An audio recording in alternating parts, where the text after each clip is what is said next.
नमस्कार। आज भारत की पवित्र भूमि में जन्मे महान संत रामानुजाचार्य जी की जयंती है।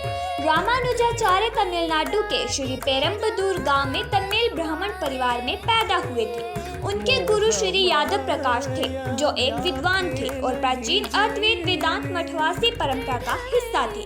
हिंदू पुराणों के अनुसार श्री रामानुज जी का जीवन काल लगभग 120 वर्ष लंबा था। उनकी आचार्य परंपरा प्राचीन है।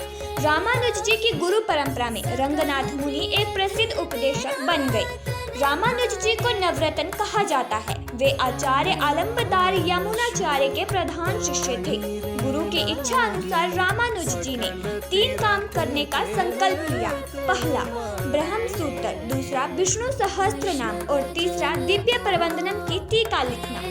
श्री रामानुज जी बड़े ही विद्वान और उदार थे। वे चरित्र बल और भक्ति में अद्वितीय थे। उन्होंने बहुत सारी योग सिद्धियां भी प्राप्त की थी। उनके सबसे प्रसिद्ध रचनाओं में से एक श्री भाष्य है, जो पूर्ण रूप से ब्रह्म सूत्र पर आधारित है। इसके अलावा वेदांत सार, वेदार्थ संग्रह, श्री रंग गीता भाष्य, वेदांत दीप आदि उनकी प्रसिद्ध रचनाओं में से हैं। 16 वर्ष की उम्र में ही श्री रामानुज जी ने सभी वेदों और शास्त्रों का ज्ञान अर्जित कर लिया था।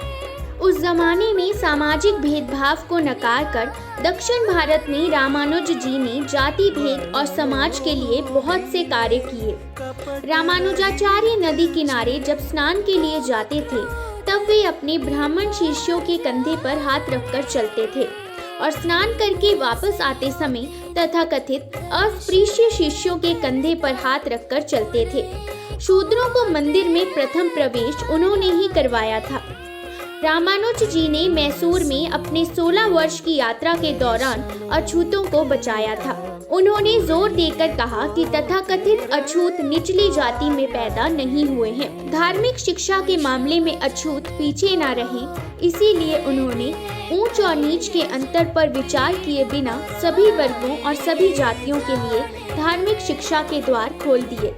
इस वीडियो के माध्यम से समरसता मंच हिमाचल प्रदेश सबसे पहले तो आप सभी को रामानुजाचार्य जी की जयंती के उपलक्ष्य पर हार्दिक बधाई देता है और साथ ही आप सबसे ये आशा करता है कि आप सभी भारत की पवित्र भूमि में जन्मे संत महात्माओं के बारे में जानेंगे और उनके आचार विचार को अपने जीवन में अपनाने की कोशिश करेंगे। जय हिंद, जय भारत, भारत माता की जय।